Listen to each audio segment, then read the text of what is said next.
You're with Julian on the Brown Note and a review of Cocaine Bear, which is from Elizabeth Banks, who's she's probably more known as an actress from Pitch Perfect, and I think she did the Divergent series, Charlie's Angels. She wrote and directed Charlie's Angels, so up and down on what she's done. But Cocaine Bear is.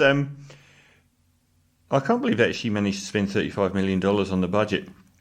It became a cause celeb from the poster, which recalls the good old days of the 80s when a film like Toxic Avenger was only really existed as a poster. And then they used to sell it and make the film once they'd sold it because they had no money to make the actual film.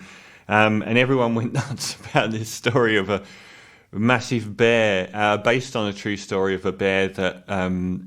a guy, I think they dropped an enormous amount of cocaine in the woods, and this bear ate 40 kilos of cocaine and overdosed and was stuffed and put in a mall. This turns it into a comedy horror where the bear goes on a bloodthirsty rampage. There is not too much to this. This time around we get a group of people who are trying to... we get the drug lords that accidentally... So we get a drug mule in a plane trying to parachute and gets knocked unconscious and dies, and the bear finds the cocaine in the woods, but then the drug dealers come looking for the cocaine, which is Ray Liotta's last film, which is rather sad. He's the leader of the drug organisation. And O'Shea Jackson Jr. really has gone slightly downhill in his acting trajectory, given his very well-received role as Ice Cube, his dad, in Straight Outta Compton, where he gave a great performance. But this is Z-list stuff. Even though it topped the US box office, it might be the lowest rent film to have topped the US box office, or at least one of them for all time's sake.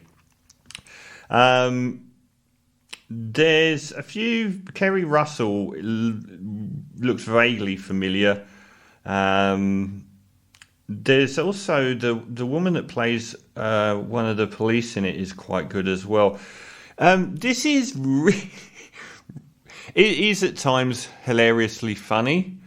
So particularly the start is good, where the bear attacks a couple of hikers. The whole level of silliness is amped. And that really worked well, but there's very few scenes in the film where it reaches that level of delirium. Again, unfortunately, it is quite a boring film with a few moments of extremely good humour. The bear itself isn't a particularly terrifying prospect. A lot of the time it looks like a pet and quite small. So I'm assuming that they actually used a real bear for a lot of it, because it does look like quite a small black bear at times.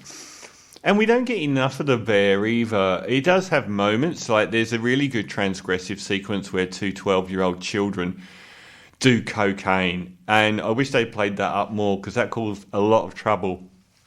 It was particularly funny watching one of the kids brag about how often he did cocaine, and obviously he'd never even seen it. And then they ingest loads of it and go off the rails, which is pretty funny. I think you find one of them halfway up a tree at one point.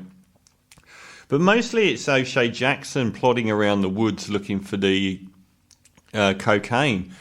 And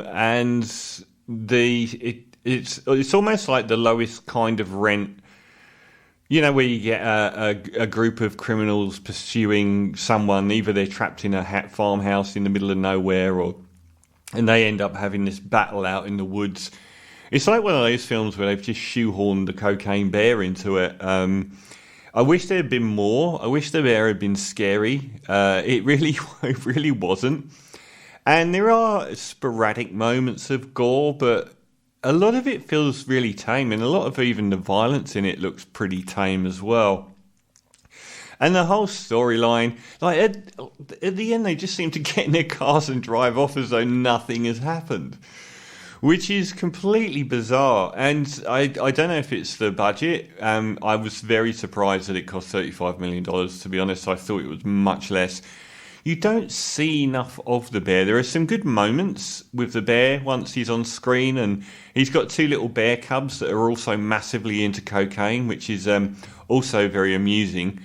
And some nice shots of the bear sort of triumphant in the wilderness, just getting like, so it's quite a good twist that they have the bear with incredible sense of smell pursuing anyone that has got a trace of cocaine on them throughout the woods to get their coke off of them is quite amusing, I suppose. But it was a really boring film. It must be really 95 minutes. There just isn't enough. None of the acting in it is above a Z movie film. Either Ray Liotta is gamefully trying his hardest, I guess, in his last film before he passed away, tragically. It won't go down on his resume, I don't think, as one of his more beloved films. It's not quite Goodfellas. So it's one of these films where you get to the end and you think, am I glad I bothered? And if I had to choose, I would say probably not. It isn't interesting enough, and there aren't enough WTF moments in it. You sort of rest on some humour, and occasionally it's laugh out loud, but mostly it's just smile humour. And there's just too much downtime and too much faffing around where nothing is actually really happening. So, unfortunately, Cocaine Bear I watched so you don't have to. I'll give it a 3 out of 10.